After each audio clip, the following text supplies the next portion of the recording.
Bonjour mes chers téléspectateurs, bonjour les abonnés de Saint-Trophée, faites abonner les autres, aimez, likez, vos suggestions sont bienvenues chez Saint-Trophée. Bandeko, toyoko solo lisusu lelo likambo ya Congo na biso, actualité zebele, mais tokolobela ndambu. Bandeko balandi nde tolobaka, soki ngonge pesameli biso tokoya kosolola.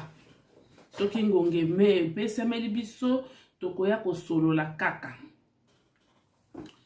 Yango lelo toye kosolola likambo ya Congo, likambo naza nango lelo ovi ya makambo nyonso ezoleka, batension nyonso ezali kosalama na minute oyo. Je me suis posé la question pour savoir. Waneza avi nanga ya bandeko bokotaka bokota to solo la likambo na Congo. Bocha ba j'aime ebele pour na protéger vidéo. Ba suggestion na bino na ba o ba bengaka ba commentaire na bino sur la vidéo. Ezali nango bienvenue ezali likambo ya Congo. Bandeko balandi. Na situation nyonso ndenge ezoleka selon mes analyses. Na monique Félix Tshisekedi risque d'aller en élection 2023 en candidat indépendant. Boko tunanga pona nini. Ngai na lobby yango parce que azali na ba problème ebele à résoudre et même parti politique na ye et et pour na koboya en ce moment ici Félix Tshisekedi azali président de la République akoki koloba momo côté na IDPS et kozala contre ba règlement contre peut-être ba loi na biso ya mboka yango ana peut-être na makambo o nous sonde na zomona.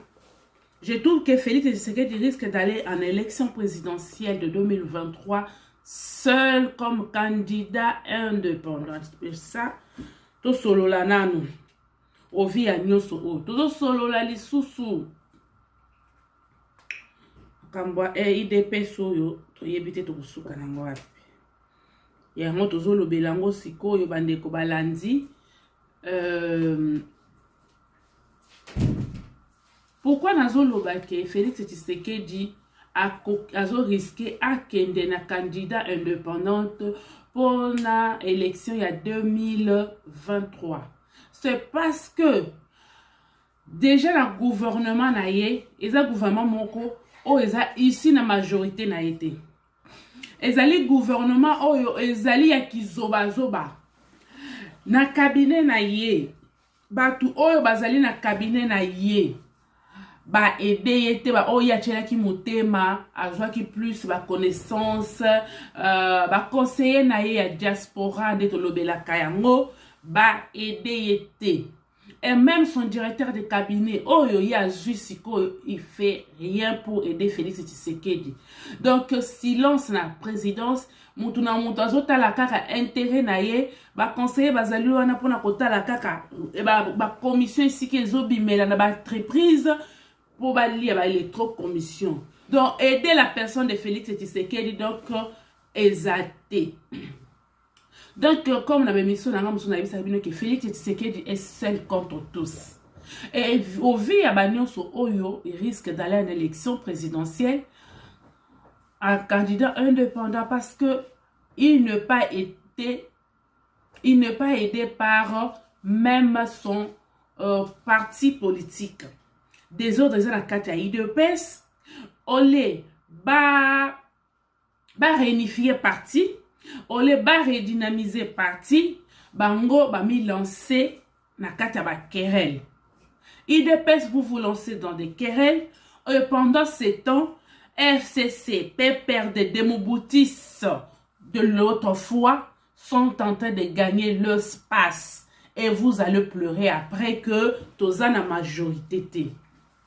Ceux qui ont lobé la boye, tous allés contre le conseiller président de la République, tous allés contre IDPS, mais nous voyons que boye des présidents de la République étaient, même le conseiller naïe, même parti politique naïe et aidé. Félix Tshisekedi seul, comme Tolobakango, Ndena Lobelakango dans ma émission, seul ne peut rien faire. Oui, malgré ses ambitions politiques, malgré sa volonté de changer le Congo, ayeki na idée neti ya bato poto ke asala ndenge poto ezalaka sans dictature, sans pression, sans matu vu, sans rien, mais ça n'a pas marché. Il s'est retrouvé na kati ya bato yo baza déjà ancré na ba corruption, ancré na lokuta, ancré na égoïsme. Dites-moi, toute seule à kosala nini? C'est pour cela, peut-être beaucoup de personnes ont raison à l'avenir, Félix Tshisekedi risque d'aller à l'élection présidentielle seul. UDPS, ce n'est pas le moment, il y a distraction. Boleki si ta mingi na kata distraction et vous avez laissé la place n'a pas perdu de s'organiser. Boboya ki bokolobote, tobomaki FCC cash, c'est que oui, vous avez Félix Tshisekedi diplomatie naie avec l'aide de Kitengeyesu, avec l'aide de notre papa Oya Jige. Paix à leurs âmes, va concrétiser l'idée à Félix Tshisekedi et à Union Sacrée, Ezaka et Etienne Tshisekedi wa Mulumba. Mais qui constitue l'union sacrée? Ce n'est pas le PPRD. Donc PPRD a zongi lisusu na forme mususu. Otolobaka na ba église olobaka. Ceux qui ont chassé démons accueillis et qui ont une distraction. Tant accueilli accueilli aux susu. Ba plus fort les sous, soit bazaki 5, ba koya ta 15 les sous. C'est les jeux de FCC. Bolo ma bondi tanga mamwamba. Mais banani bazali na union sacrée. Est-ce que ce sont les gens de IDPS? Ce sont les gens de confiance de Félix Tshisekedi Tshilombo? Non. IDPS vous a la distraction à casse. Tout ça c'est pour cela que j'ai dit Augustin Kabouya. Kaboun. Jean-Marc Kaboun, ils n'ont pas aidé Félix Tshisekedi. Même Augustin Kabouya na Kaboun du plus. Pourquoi? Parce que c'est eux Bazala qui en tête il y a UDPS. C'est eux qui ont géré l'UDPS au quotidien. C'est eux qui devraient mettre la peine à partie. Quand il y a paysanné, ministre, oui, vous avez un ministère, mais vous gérez le ministre. Jean-Marc Kaboun, au lieu qu'on fait la caca, na oya yo otonga, au salaboy, c'est bien beau, mais au cas où vous avez jeune, vous avez tellement na savanzite wan, vous réinsertion, vous allez insertion na bango. Vous avez qu'on a caca idée, c'est na ba jeune baza mayele, vous pesi bango ba poste, au lieu Jean-Marc Kaboun Azwa kaka, batuna yé à faire passer bango comme les combattants. Le jeu de Jean-Marc Kaboun et Augustin Kaboun, c'était en fait enfamé de Koboma, bah combattant et UDPS Nanzala. Comme ça, bah se révolter contre la personne de Félix Tshisekedi Tshilombo. Or, en faisant ça, Jean-Marc Kaboun, on me bêtit bal, yo moko na l'école. Ça s'est retourné contre toi. Augustin Kabouya, yo salakate, mais osa bien. Pourquoi tu n'as pas aidé le parti? Botongi à ta permanence. Hein? Mais karabino, botomone, mais tout kabinene, bokolo bo biloko eza biloko, mais eza biloko nende zo sala ba o bazote manasa nzete wazo finga bango ngolo nyonso le sous le bois. Bokola kozo bato ba figure bo yebi ya ba combattant ya kala, ya nyonso o ya IDPS, bo pesi bango ba poste. Ba jeune na baza maele bato loko ba passer gili ba Benjamin mwana suka ba chole ba trésor boko ko créditer ta ba chaîne moko boso boko IDPS eza na chaîne té boko kaka ta ko créditer ba chaîne loko ba Iba TV ba chaîne ba zolobe la président de la République. Mais Kabundi a travaillé dans la destruction à l'interne. De la même façon, ensemble, Bazobundisa Félix Tshisekedi à l'interne, de la même façon, Kaboun et Kabouya ont combattu Félix Tshisekedi à l'interne de l'UDPS. Donc, Félix Tshisekedi combattu par ses alliés, Félix Tshisekedi combattu par ses conseillers, Félix Tshisekedi combattu par son parti politique. Donc, Aza Yemoko contre tous. Le pauvre, hein, je le plains. Yango wana, tant que tu makamba jamais kabuni na kabuya, il faut kweya. Ezalité que toza contre bango. Basali redéminalisation te, basali réunification te, so botali ba permanence ya kasai, bokoyoka mabanda ko ezanga tina.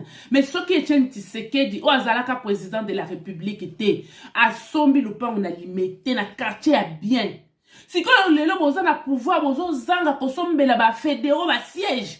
Lelo oyo kabuni na kabuya bozaka koganga wino kasi ko sala combien de fois na belela bino na biko sala matinée politique et ça rôle na bino le soutien parti au pouvoir, ça ne suffit pas, c'est pas le moment. Boligi botika la kana na nini bozaka ba combattant, vous pouvez changer aussi. Vous êtes déjà parti au pouvoir, vivez comme le parti au pouvoir, vous pouvez pas vivre comme des combattants.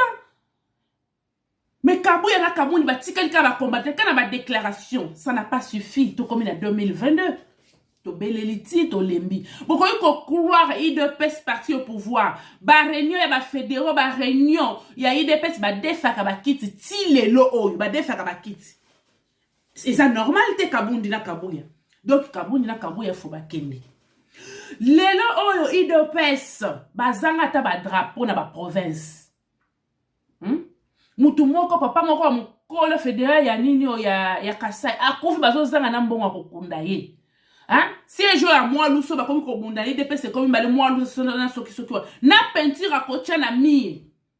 L'année passée ils avaient communicateur beaucoup de mutakenda ko pesa kotia la bango peinture na mire. Vous trouvez ça normal parti au pouvoir?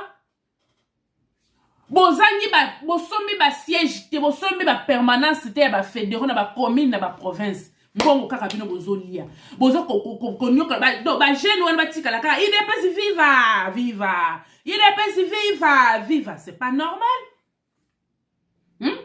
Ba jeune ba otika la kaka na senze bo famille ba moko ba se révolter contre Félix Tshisekedi Tshilombo. Kabuya ceux qui ba sengu gérance moko opaque par Augustin Kabuya.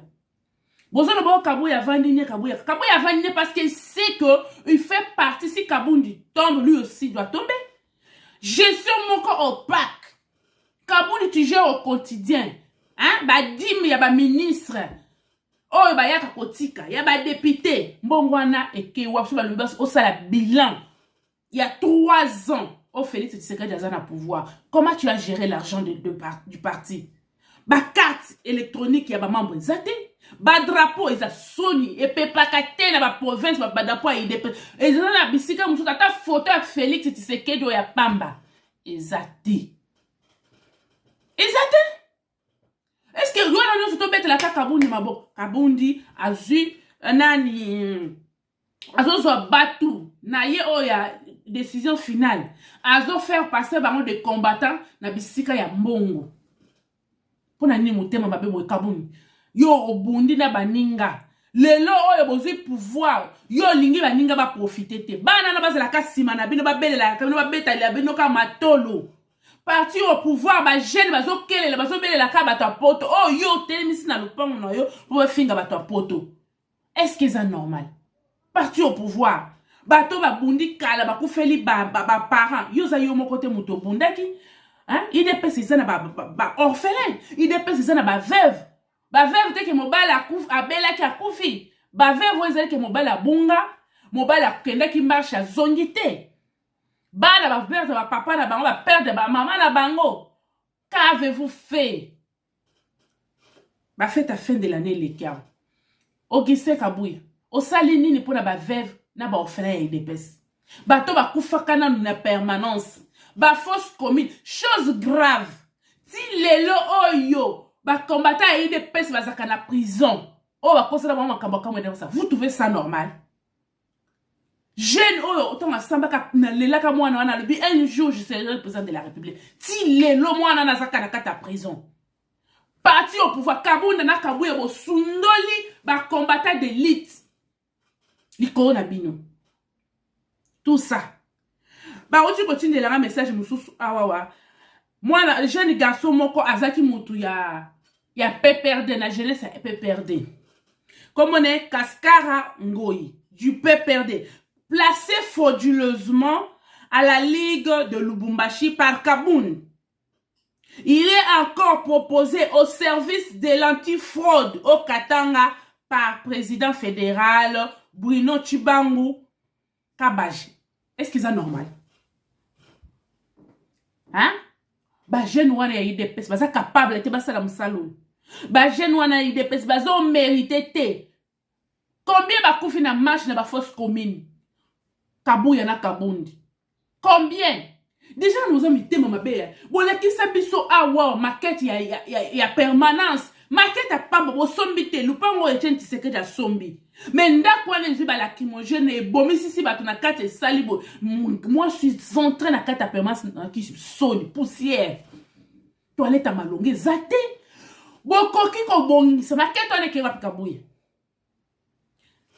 Botala Moïse Mbindi nga corriger bino. Botala nga kondi tata na ye. Mais Etienne Tshisekedi wa mulungu. Combat ya 37 ans ya bundi. A kufi na ba torti ba kanga ma beba sala ba beba déclarer mutaliboma ba sala boy ba sala boy. Donc Etienne Tshisekedi a kufa ki po Kabundi na Kabuya bo dondwa. Hein? Etienne Tshisekedi a kufa leki ne Kabuya na Kabundi. Vous trouvez ça normal? Tala mozelo bo saleli Etienne Tshisekedi wa mulungu. Angar wana. Est-ce que ça marque to bino bola kisa biso Augustin? Pour les wami tema mabe gese na Kabundi. Wami tema makasi Bon c'est pour les machines na balanda kabino kana simo ko pese bango ba postité. Bon si ba ta pe perdre ba nyokoli ba tumbi batu. Ba jeune ba za finga Félix Tshisekedi bord na biso garçon na ko sale no ko mon côté. Bon si ba mo boche. Ba ko sunga ba ta IDPS ba jeune. Ba ko sunga ba mote ba ko sunga na ka bango na bango. Kaskaro yongoi muto jeni PPRD yo Kabundi na fédéral ya nini Bruno Chibango ya Kabaji ya Lubumbashi boche isusu na anti-fraud bisika wana bato IDPS bazate baza mayele boni bino moko de bozo finse IDPS ke na IDPS bato mayele bazate boboni nyoso mutema mabe égoïsme égocentrisme ya Kabundi na Kabuya bila boselele ba ngwana no audit balingite Kabundi na Kabuya azo kokola bate je fais rapport à qui des droits azo banga po ebi ka kokweya parce que Kabundi soka kweyi Kabuya pe akweyi parce que c'est lui le secrétaire général, c'est lui qui gère, il n'est ni député ni ministre. Comment il vit? Après quoi c'est ça en attendant la voiture ya boye tant avant na koma poye nazako vivre na calme. Zwa siko na tango zalaki na tango siko. Mbongo ke wapi? Mbongo eza wapi? Parti au pouvoir bazo zanga ba siège na ba commune na ba province. Soko talinda ko ya mwa luso soki mwa luso na balakisa kinga ya. Okina mao. Hein? Je kombe ya ke ya wa va Félix Tshisekedi akoma. Azo sala nini sensibiliser bat. Mona bat ndi baza ko répondre nzala bani balobani nzala eleki. Parti au pouvoir. Bodo fokise Kabuya na Kabundi pona bango IDPS c'est seulement 10e mairie. Pona bango IDPS c'est qui chassa 10e mairie. Bozana motema mawa.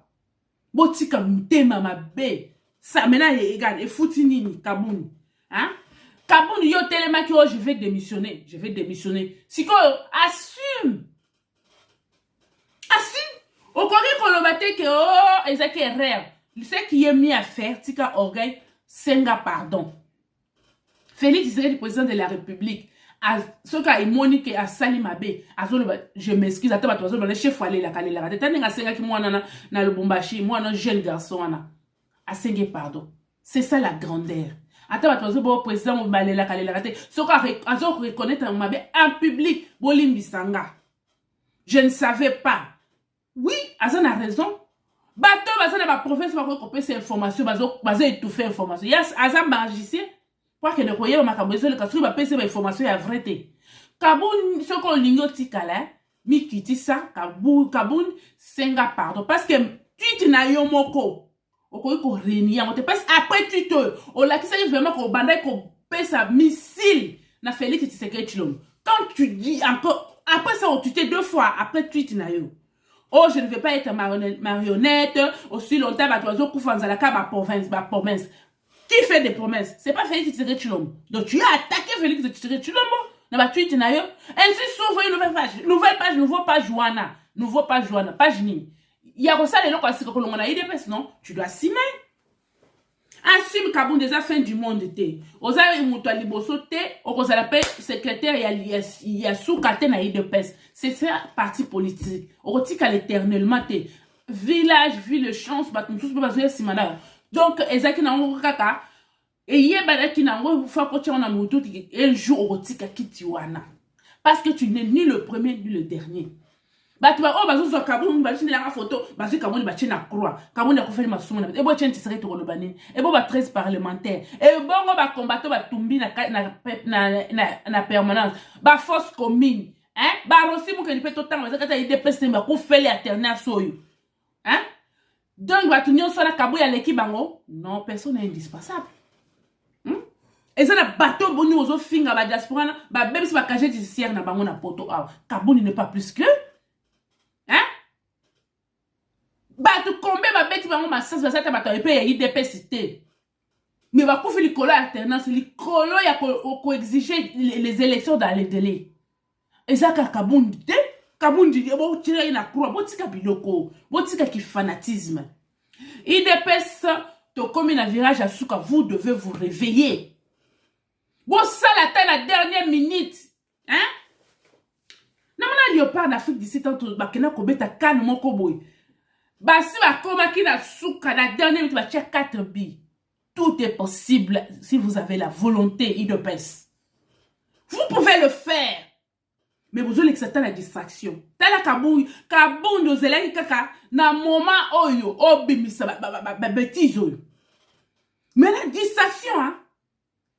Distraction. Pendant que vous faites la distraction là, PPRD a s'organiser union sacrée, autorité morale, nani. Bah, vous pensez qu'il y a beaucoup d'espace, IDPS. Vous connaissez les choses qui vont dans la majorité, IDPS.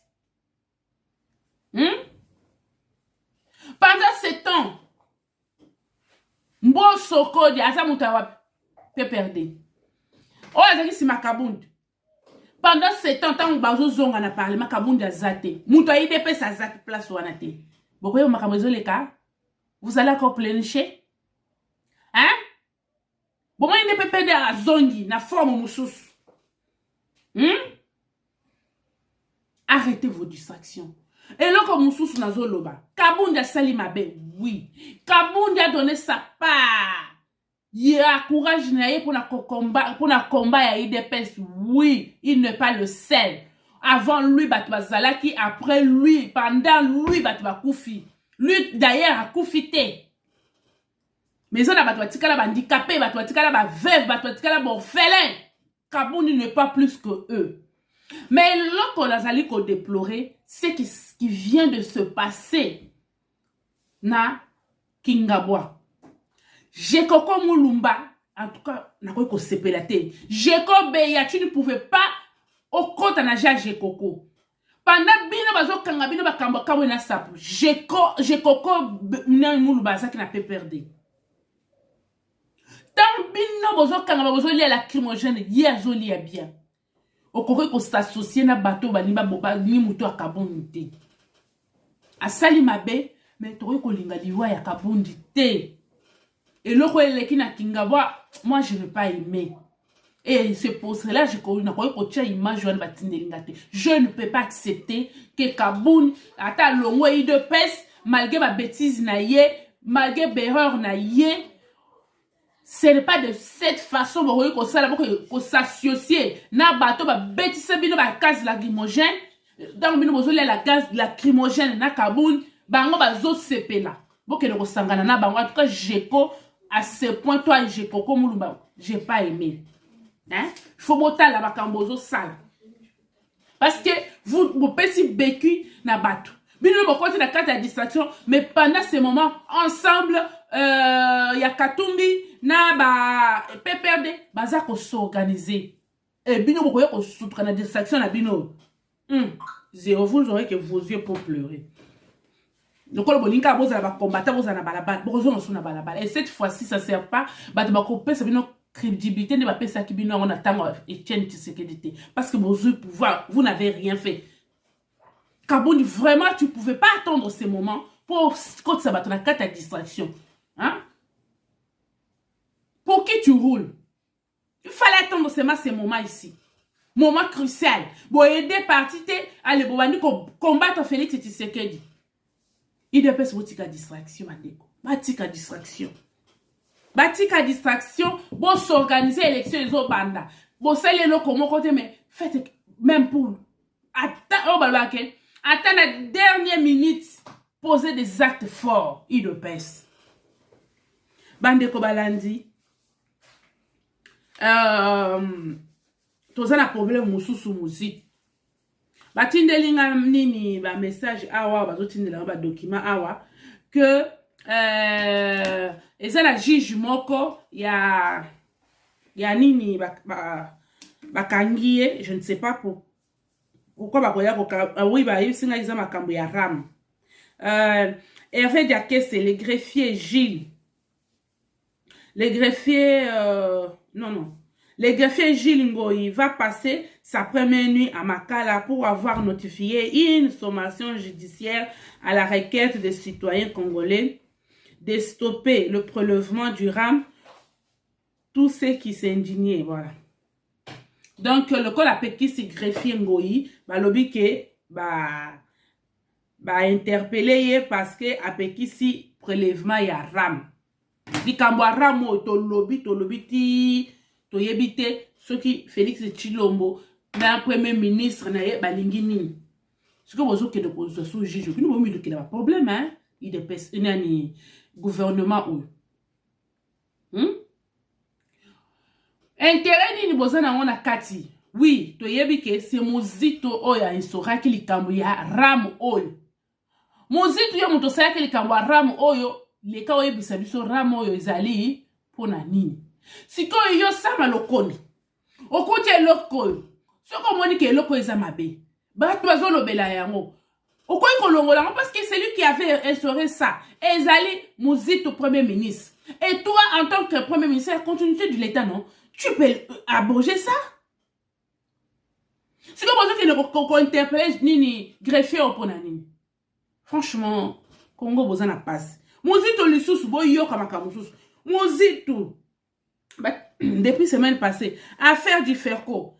Un ex-ministre wallon devant la justice belge pour de faits présumés de corruption dont un pour obtenir une mine en RDC auprès d'Adolphe Muzito en 2009. Il s'agissait d'une avance sur un pot de vin de plus de 560 000 $. Qu'est-ce que c'est? Et oh, ils ont colocaté. Hein? Mais, batouana bazo salama be. Ndele lo ba komi ba donneur de leçons. Nenge ba OP, ba to ide peso, na ba to ensemble. Nenge ba gérer qui na épée perdre. Le ba komi na kati ya pouvoir. Bazaka abandonneur de leçons. La honte ne tue pas les hommes politiques congolais. Pourquoi? Hein? Hein? Pourquoi? Muzito a sali makambo na 2009. Mais azakaka. Ta ongala zaki ministre. Explore sala kezanini. Na kitisa ki $. Il est la ministre ya mwana. C'est tout. Mais a teki mine. Na bapesi yebo sikoyo mutwana azana justice à corrompre lelo oyo Muzito a donné des leçons yanga zali kokanga nous allons faire de toutes les manières de toutes les façons que investisseurs bayate nous allons s'aimer hein l'insécurité pa yebi ndenge le kaka ba corrompre kaye bandeko oza koluka congolais stola mukabatu Bandeko, n'a koki kondima te. Félix Tshisekedi alobaki ok, ne faites pas de moi un dictateur. Mais nazo mona bata PPRD na bata Mobutu oyo, ba yena makambu ya bango ya o nous retirons la confiance, nous retirons. Beaucoup retirer confiance na combien de personnes? Bon ça la moulon na kinga katito. Bon yesu na biloko na bolibo comme ça Félix Tshisekedi nani.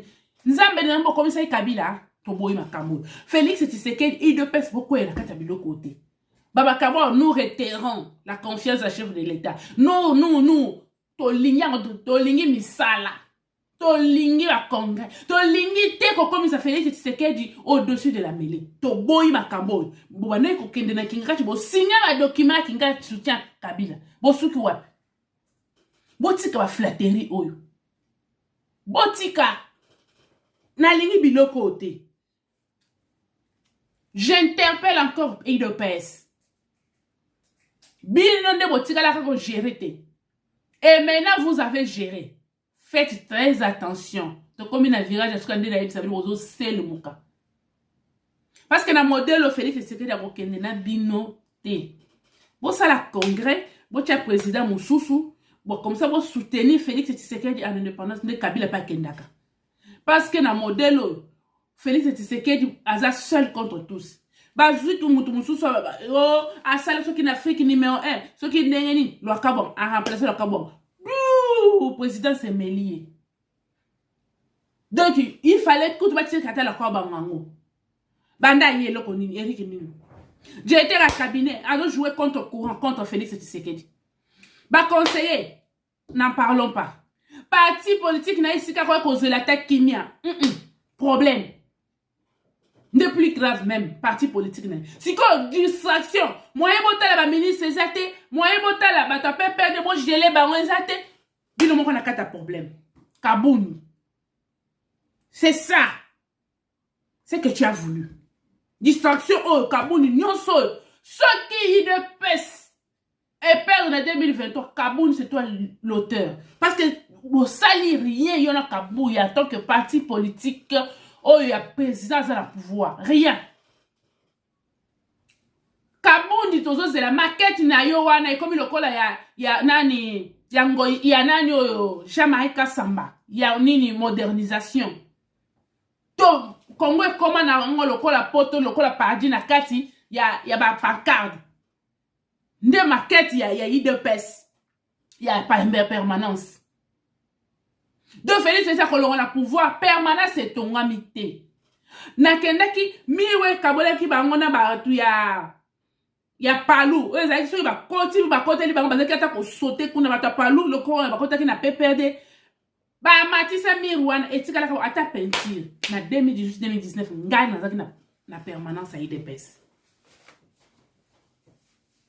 Eza mawa botika biloko oyo Kabunda zana mabe na ya sali mabe oui Kabunda za mutema mabe oui parce qu'il n'a pas aidé l'UDPS yena Kabouya ils n'ont pas aidé les jeunes de l'UDPS ils ont pris d'autres jeunes de PPRD ils ont pris le jeune de nini décision finale ba faire participer ba on lokola ba combattant UDPS na ba poste mususu na ba carré minier, na ba nini, ba société, na ba mandataire, na ba cabinet. Wana toye bien. Mais nous ne pouvons pas accepter que bitumba na bino ya ndaku, batu oyo ba nyokolaki, ba bomi ba ndeko na biso, bo pesa bango accepto mo na bango lisusu. Non. Hein? Donc na d'élection ko ya to komona ba baati, to komona ba mende, to komona non. Botika distraction on. Botika. Kabouni na Kabouya, récisez-vous, bolongo, botika la batususu ba gérer Félix Tshisekedi.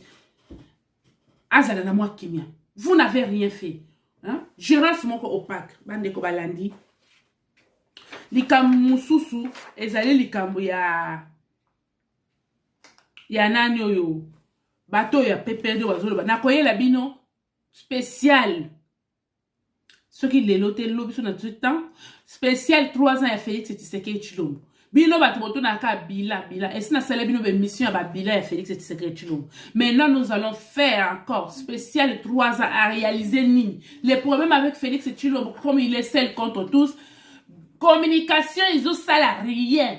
Eric Nini dans notre entreprise.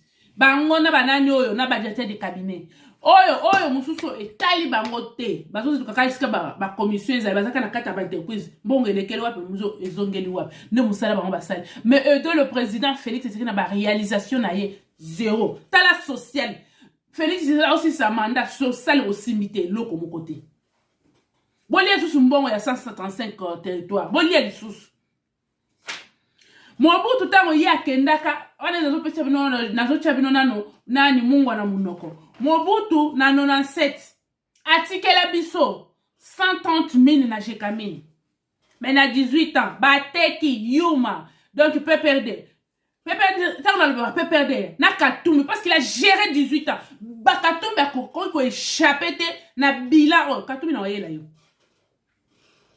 18 ans bateki PPRD bateki 126 sociétés na l'étranger. Na priya muke nazo ko c'était Yuma lobaka ngo. Yuma lobaka ngo.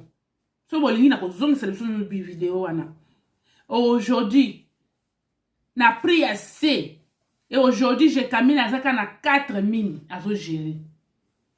Quel mutema mabe na koyele bino spécial 3 ans ya Félix Tshisekedi Tshilombo a réalisé quand même babiloko oyo mais social des problèmes papa okoki ko réaliser ko tonga banzela ko sala nyonso mais aussi longtemps libumu ezana nzalo ba le ventre enfamé na point d'oreille et ko sala nango eloko mo tezeli ti bozana famille bozana ministre na bino na kati ya famille bozana député mais maman na ye atambola na liputa ko tomboka ki ministre wana ezana tina mo côté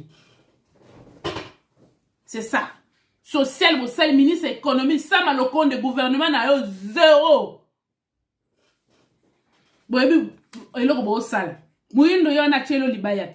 Soit tu es de mèche avec lui pour détruire Félix Tshisekedi Tshilombo, ou soit alekeli yo makasi. Oza incompétent. Mouindo zanda nommé. Aboyi koyoka yo lo ba sur soir. Et ça passe. Hein? Et ça passe. Bande ko likamu mususu. Député oyo alobaki ke asukoli maboko akolobela biso lisusu te na assemblée. Atiki Godem Poyi alembi ngobila. Malinga zonga kana nzela. Yoka zo telema azo Kabila za bien que Félix Tshisekedi Tshilombo. Vous savez pourquoi il dit ça? Il a raison. Parce que Kabila avec son chef Katumbi baza eloko moko. Bangonde ba détruire Congo. Bangonde ba sali que Katanga ezala consulté tant que Katanga ezali grand Katanga. Qu'est-ce qu'ils ont fait? Son chef qui était gouverneur, rien. Mais Moutoza qui pêcheur a comme millionnaire. Hein? Moutaya qui kadoko a commis millionnaire, milliardaire. C'est normal, il faut aller au babongo pour que tout le monde Kabila bazonga va continuer à lire. Ah, va commis comme c'est le diplôme au Katumbi azali ce qui na master na criminologie. Merci beaucoup pour bon marabiso na criminologie. Merci. Bande kobalandi. Eza pasi, eza pe mawa. Zambalo la oyo sunga Congo nazo yela Fayulu ya Fayulu bolanda Fayulu ote Fayulu alobaki il ne sera jamais président de la République avec machine à voler. Fayulu alobaki il faut pas décourager que ba électeur na yeba que ne ko voter te na machine à voler. Si ma Fayulu azongi ote il faut voter na papier na biko komi kombo che na in. Si ma Fayulu andimi na quelques jours il y a élection Fayulu andimi n'évitez par quelle magie à kende ko rectifier na ba province nous sa tambola ki pour ba électeur de ba yoka ke ba kende ko voter Fayulu yemoko très tôt muto liboso ke ko voter fa Félix Tshisekedi Tshilombo oya lo ba ke avec que sa machine à voter nous allons aux élections Fayulu weleli mbang comme si ba lo ba ke ceux qui kaka 30 minutes ceux qui ont voté Félix a kokota te Akemba ko voter muto liboso ke ko voter avant Félix Tshisekedi Tshilombo kaka Fayulu comment vérité des îles ba yibiye la machine à voler oya lo ba ki o ba yibiye na belete oya décourager ki point de suspension ti lelo to bomana to yinana ba to bakufa vérité des îles tribalisme baluba ba fiki baluba ti ba sukoli baluba batandi ba kausi lelo Fayulu bandili susu makambo de politisation seni awa boye nazo yoka su Fayulu azo welela lokola Félix Tshisekedi alobike azokende mbandaka azokende bandundu ndenge asalaki tourne na Kasai Fayulu azowelela kokende ava Félix Tshisekedi Tshilombo yo kasi soki avant de esali nini Fayulu akomi lisusu élection na 2023 tato yo kochange te amnésie no eza mabe bokonzo Fayulu botia ete nde botiaki mwanda seme azwa nano traitement Zambe na bibele Zambe na bomoi Zambe na ngai eza pasi Zambe Fayulu eza mawa Fayulu kita ambongo za problème boze na like sabino eloko moko bo garder patience na komi ko silisa ambongo ate azotelemela Félix Tshisekedi mboke kufi metant Félix Tshisekedi asala makambo bien akolobela ngote ambongo bazo ya kopesa yo mbongo shole tala nengo yambi nani mama nani Olive avec affection pour wana monique bakotike lo biloko ba miyibi des escrocs vraiment des escrocs mboke kufa kala botala nani sholi mboke kufa kala na Saint Dominique bakangeli ye ni porte mboke kufa kala no obengi banani oyo obengi ba journaliste mboke kufa kala te yo muto zolo ba ke président de peut pas dire ça oyo ki ndenge salaka ce que bazo bafouer autorité na yo n'importe quoi na Saint Dominique bakangeli porte banda l'église catholique ezala catholique na kati ya Congo précisément na Kinshasa tomona évêque ya médiocre lokola chole lokola mbongo te l'église Saint Dominique ambongo akufi franchement sango akangi porte kena fungola bande église catholique ezala église catholique évêque ya médiocre lokola oyo non eza passe mususu oyo bandeko bino bolinga bozori bato PPD oyo azoloba ke oh non Kabila aza bien koleka bato PPRD nani Kabila aza bien koleka Félix Tshisekedi Tshilombo koloka te yo kambo ke kufa kala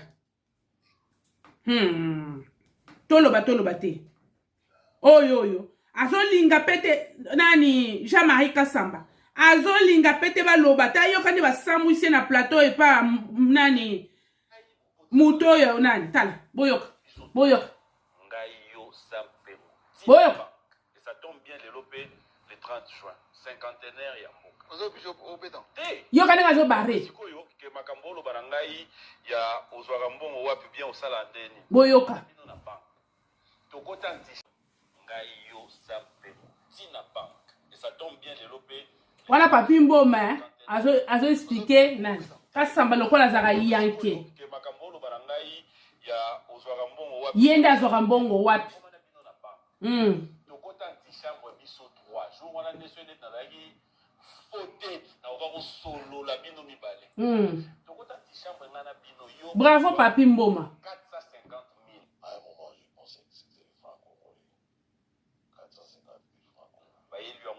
450 000 dollars. Voilà. Bon, ok.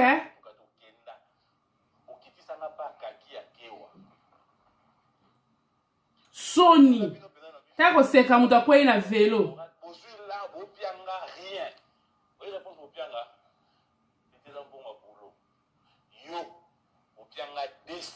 Et bon, mon toit, il faut qu'il y ait un bébé qui a des pèses. Assemble, ça va monter pour aller.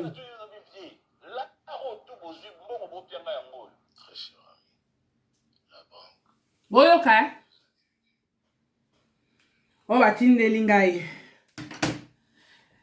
Soka yambi bata opposition baza contre bazolo bamakam contre nani IPPRD journaliste soyo alinga kate asambwisaka aemiliaka mais yoka musala azali kosala soki oyo papi mboma alobi yoka azali kolinga kange munoko boyebi batu combien yamba na plateau chulumbwa sukisa ye Yesoka yandika bato ya FCC ya PPRD ko sambus.